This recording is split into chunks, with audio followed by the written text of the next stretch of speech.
आज का ये एपिसोड शुरू करने से पहले एक छोटी सी बात। क्या आप भी अपना पॉडकास्ट बनाने की सोच रहे हैं? तो एंकर ट्राई कीजिए। ये पॉडकास्ट बनाने का सबसे आसान तरीका है। नंबर 1, ये फ्री है। नंबर 2, इसमें कई सारे ऐसे टूल्स हैं जो आपको अपने फोन और कंप्यूटर पर रिकॉर्ड और एडिट करने की फैसिलिटी देते हैं। नंबर 3, आप अपने पॉडकास्ट को डिस्ट्रीब्यूट भी कर सकते हैं, जिससे इसे स्पॉटिफाई और दूसरे प्लेटफॉर्म पर सुना जा सके। तो डाउनलोड कीजिए फ्री एंकर ऐप या विजिट कीजिए anchor.fm पर अपना पॉडकास्ट स्टार्ट करने के लिए। ये तो थी एक छोटी सी जानकारी, और अब शुरू करते हैं एपिसोड का सिलसिला। तो आज के एपिसोड में लीजिए सुनिए सूर्यकांत त्रिपाठी निराला के लिखे उपन्यास भक्त प्रहलाद का पंचम परिच्छेद, बाल्यकाल और गुरुकुल, मेरी यानी समीर गोस्वामी की आवाज में। समय धीरे धीरे आता है और अनंत की ओर चला जाता है।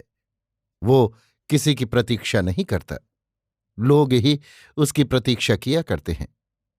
जो दुख में पड़कर समय पार कर रहे हैं, वे सुख काल की ओर टकटकी लगाए उसकी बाट जोहते रहते हैं। जिनकी चैन की वंशी बज रही है, वे पागल की तरह ईश्वर से मनाते हैं कि उनका समय और दीर्घ हो, ताकि वे और जी भरकर सुखोपभोग कर लें। इसी तरह बालक की अपूर्णता यौवन की पूर्णता की ओर बढ़कर अंत में काल के साथ नश्वर स्थावरता की ओर बढ़ जाती है।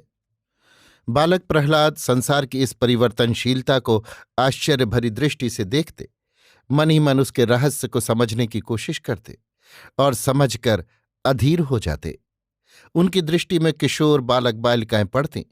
उन्हें धूल में खेलते हुए मग्न देखकर कुछ देर तक वे वहां खड़े हुए उनकी तल्लीनता को बड़े गौर से देखते, फिर विचार करते। कभी किसी युवक को अच्छे अच्छे वस्त्र आभूषणों से सजकर सीना तान ऐंठकर चलते देखते तो प्रश्न भरी दृष्टि से कुछ देर तक उसकी ओर भी ताकते रहते और एकांत में बैठकर उसकी मनोभावनाओं पर विचार करते। जब कभी अपनी मृत्यु की ओर तेजी से बढ़ने वाले जरा जीर्ण किसी वृद्ध पर उनकी दृष्टि जाती और वे देखते कि उस अस्थि चर्म मात्र का क्षीण शरीर अपनी अपूर्ण आशाओं के लिए दिन रात अपनी आह की आग में झुलस रहा है, तब उन्हें एक बहुत बड़ी शिक्षा मिलती। वे भविष्य की चिंता में डूब जाते थे और इससे उन्हें अपार हर्ष होता था। संसार का रहस्य ज्यों-ज्यों गुरु की कृपा से उनकी बुद्धि में विकसित होने लगा, त्यों-त्यों उनके हृदय में वैराग्य की भूमि बन चुनकर तैयार होने लगी। ये भाव ईश्वर प्रेम के पौधे को पल्लवित करने में बड़ी सहायता देने लगे। इस समय प्रहलाद की उम्र तो 5 ही साल की थी, परंतु उन्हें इतनी ही उम्र में सार और असार का ज्ञान हो गया था। वे समझ गए थे कि संसार में जन्म धारण करने का उद्देश्य क्या है। ये संसार जिसे हम अनेक भावों से भरा पूरा देखते हैं, क्या है? यहाँ आने पर कोई अमर वस्तु भी मिलती है या नहीं? जितनी चीजें देखने सुनने और बुद्धि द्वारा समझी जाने वाली हैं, वे नश्वर हैं या अमर? अनेक प्रकार की उलझनों को अपने बाल्यकाल में ही प्रहलाद में सुलझाने की शक्ति आ गई थी। वे अवस्था के तो बालक थे, परंतु बुद्धि के उसी समय प्रौढ़ हो चुके थे। पूर्व संचित सुकृत राशि अपनी संपूर्ण विभूतियों के साथ इस बालक के देह से प्रकट हो रही थी। प्रहलाद कभी खेलते न थे, अपने साथियों के साथ जाते तो थे, परंतु जब वे खेलने लगते थे तब वे वहां से न खेलने का कोई बहाना करके एकांत में बैठ अपनी नित्य की साधना किया करते थे। ईश्वर की कृपा तो वे अपने साथ ही लेकर पैदा हुए थे, इसलिए उनके गुणों का कहना ही क्या है। उस छोटे बालक के भीतर शिष्टाचार, विनय, सरलता, मधुर भाषिता, निरहंगार, सर्वजन प्रियता आदि जितने सद्गुण हैं, एक साथ ही आ बसे थे। इन सद्गुणों के कारण वे अपने दूसरे भाइयों से अपने माता पिता के अधिक प्यारे थे। हिरण्यकशिपु प्रहलाद की ओर ज्यादा खिंचाव रहने के कारण अपना निश्चल पुत्र प्रेम ही समझता था। वो ये नहीं जानता था कि ये पुत्र प्रेम नहीं, किंतु ये सद्गुणों का आकर्षण है और अंत तक उसे इन गुणों की ओर खिंचा रहना होगा, चाहे वैर भाव से ही हो। अस्तु एक दिन प्रहलाद अकारण टहलते हुए पिता के पास आए। हिरण्यकशिपु ने आदरपूर्वक उन्हें गोद में बैठा लिया, सस्नेह चुंबन करके देखने लगा। प्रहलाद शांत भाव से पिता की गोद में बैठे रहे। इतने शांत थे कि जरा भी हिलते डोलते न थे। इन दिनों प्रहलाद की उम्र 5 वर्ष की थी। शिशुता को पार कर बालपन की आभा आ गई थी। हिरण्यकशिपु उन्हें गुरुकुल भेजने का विचार करने लगा। उन दिनों उनके 3 लड़के जो प्रहलाद से बड़े थे गुरुकुल में ही रहा करते थे। पहले वर्णाश्रम विभाग की योग्यता बड़े वैज्ञानिक ढंग से की गई थी। वर्णाश्रम धर्म के मानने वाले ब्राह्मणों, क्षत्रियों और वैश्यों के लिए प्रथम जीवन में ब्रह्मचर्य पालन आवश्यक कर्तव्य होता था। इससे किसी बहाने फिसलने का उपाय बच्चे के लिए न रह जाता था। न आजकल के श्रीमान श्रीमतियों की तरह सुवर्ण राशि पर नजरें डालकर बच्चे की शिक्षा से उदासीन रहने की पहले कोई स्वतंत्रता ही थी। सबको शिक्षा का आवश्यक नियम पालन करना पड़ता था और सब कोई इसे बच्चे के लिए अपना धर्म समझते थे। हिरण्यकशिपु की उत्पत्ति दैत्य कुल में होने के कारण वो वर्णाश्रम धर्म से पतित समझा जाता था, क्योंकि उसके गुणों और कर्मों से वर्णाश्रम विभाग का कोई संबंध न था। परंतु गुरुकुल में रहने की प्रथा उसके यहां भी प्रचलित थी। उसके 3 लड़के गुरुकुल में रहते भी थे। ये प्रथा ब्राह्मण वंशोद्भव शुक्राचार्य के वहां गुरु के रूप में रहने के कारण ही शायद चली थी। कुछ भी हो, शिक्षा देना और अपनी संतान को विचारों से पुष्ट बना देना हर एक शिक्षित समाज अपना पहला कार्य समझता है, चाहे उसके धर्म, कर्म और खान पान कैसे ही हों। जिस समय हिरण्यकशिपु को प्रहलाद की शिक्षा की बात याद आई, उस समय दैत्य कुलगुरु शुक्राचार्य घर पर नहीं थे। वे तपस्या करने के लिए हिमालय चले गए थे। 1-2 महीने तक हिरण्यकशिपु गुरु के आने की बाट जोहता रहा, परंतु और अधिक विलंब करने से इधर प्रहलाद की शिक्षा का समय व्यतीत हुआ जा रहा था, इसलिए वो अधिक देर न कर सका। उनके सुयोग्य पुत्र शंड और अमर्क के हाथों बालक प्रहलाद के पढ़ने का भार दे देना निश्चय किया गया। शंड और अमर्क की योग्यता में कोई कसर न थी। पिता की अनुपस्थिति में उनका कुल काम ये बड़ी योग्यता और तत्परता से करते थे। प्रहलाद के बड़े 3 भाई इन्हीं के पास रहकर विद्याभ्यास कर रहे थे। भाइयों के साथ रहकर पढ़ने की बात से प्रहलाद को विशेष प्रसन्नता नहीं हुई। उनके स्वभाव से इनका स्वभाव नहीं मिलता था।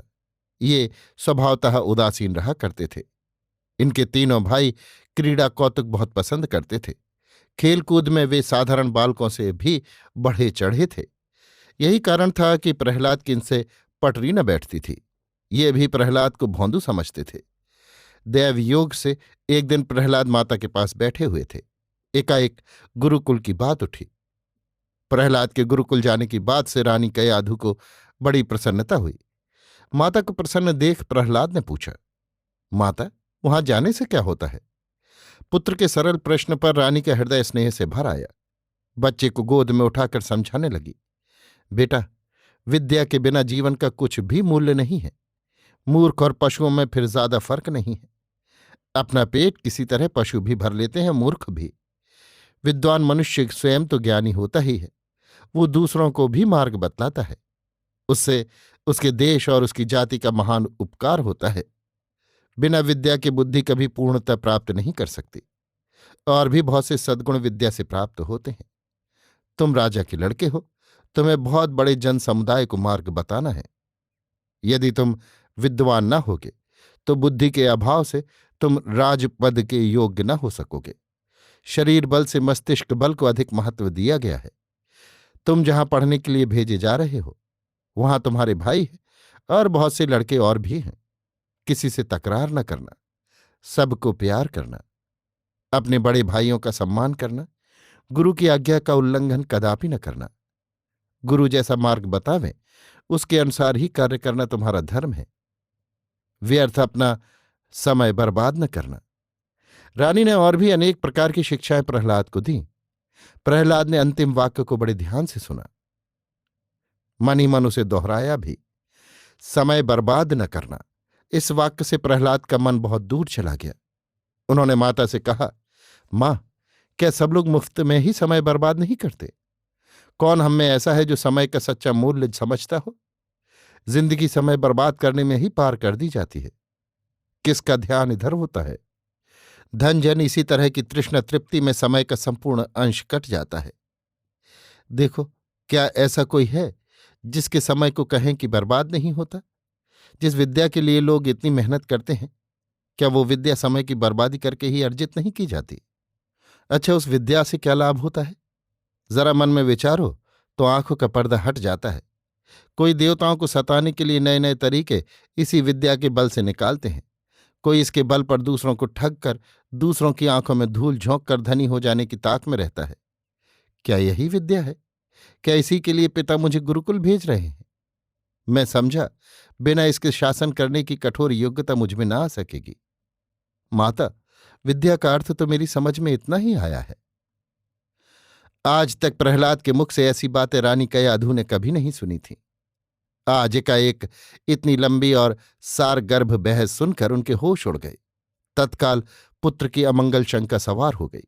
वे डरी कि कहीं दैत्यराज के कानों में प्रहलाद की ये बातें पड़ें तो वे एक क्षण भी इसे जीता न छोड़ेंगे। रानी का हृदय पुत्र स्नेह के कारण इतना दुबला हो गया कि होनी और अनहोनी सब तरह की विपत्तियों को वे प्रहलाद के ऊपर से गुजरते हुए देखने लगीं। जो बातें प्रहलाद के गर्भावस्था में रहते समय से सुनती आती थीं, इस समय स्नेह में पड़कर एक तरह भूल सी गई थी।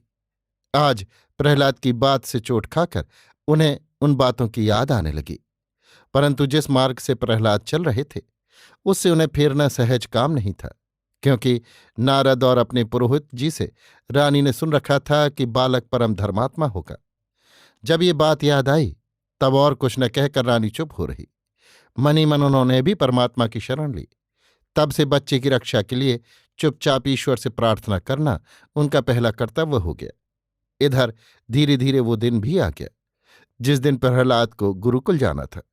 राजद्वार में उस दिन लोगों की अपार भीड़ हुई। कितने ही उनमें सिर्फ तमाशा देखने के लिए आए थे। जो लोग बड़े जेठे थे वे प्रहलाद की शुभकामना करते हुए आशीर्वाद देते जा रहे थे। उस दिन पहले से आतिशबाजियां छूटनी शुरू हो गई थीं। गढ़ के अंदर बड़ी चहल पहल थी। कहीं नाच रंग हो रहा था, कहीं पहलवानों का अखाड़ा जम रहा था, कहीं कवायद होती थी तो कहीं घुड़दौड़ में सब लोग मग्न थे। दैत्यों की प्रसन्नता का ठिकाना न था। राज परिवार में तो आनंद का सागर ही उमड़ रहा था। सब प्रसन्न थे, पर प्रहलाद के लिए जैसे कहीं कुछ न हो रहा हो। उन्हें समदर्शन की शिक्षा मिली थी। गुरु जो बीज बो गए थे, आज इतने दिनों में वो पल्लवित होकर पुष्पित होने जा रहा था। शीघ्र ही उसमें फल लगने वाले थे। वो पेड़ इतना मजबूत हो गया था कि इन झोंकों से उसे कोई नुकसान नहीं पहुंचा। वह पूर्ववत अचल और अटल रहा। शुभ मुहूर्त आ पहुंचा। पुरोहित मधुर स्वर से मंगल स्तोत्र पढ़ने लगे। प्रहलाद को दधिमुख करा दैत्य बालाएं मंडप के नीचे ले आई। बालक यंत्र की तरह सब कुछ करता गया। उस मंगल ध्वनि के मध्य में रानी कयाधु का हृदय रह रहकर कांप उठता था। वे बार बार परमेश्वर से अपने प्यारे पुत्र की बाधाओं को दूर करने की प्रार्थना करने लगी। स्तोत्र पाठ के पश्चात पुरोहित की आज्ञा से दैत्यराज हिरण्यकशिपु ने प्रहलाद को विद्याध्ययन के लिए षंड और अमर्क के हाथों सौंप दिया। यद्यपि राजवंश का शिक्षाक्रम षंड और अमर्क को मालूम था, फिर भी उन्हें एक बार और सचेत कर देने के लिए हिरण्यकशिपु ने एकांत में बुलाकर कहा, आपसे ज्यादा कुछ कहना व्यर्थ है। आप जानते हैं दैत्य कुल के लिए किस तरह की शिक्षा उपयोगी समझी जाती है। फिर भी आपको एक बार और याद दिलाता हूं, जिस शिक्षा से प्रहलाद अपने भाइयों की तरह विष्णु द्वेषी हो, देवताओं को अपना परम शत्रु समझे और विष्णु और वैष्णवों के नाश का विचार आजीवन इसके हृदय में भरा रहे, आप ऐसी ही शिक्षा इसे दीजिएगा। अभी आप सुन रहे थे सूर्यकांत त्रिपाठी निराला के लिखे उपन्यास भक्त प्रहलाद का 5वां परिच्छेद बाल्यकाल और गुरुकुल, मेरी यानी समीर गोस्वामी की आवाज में।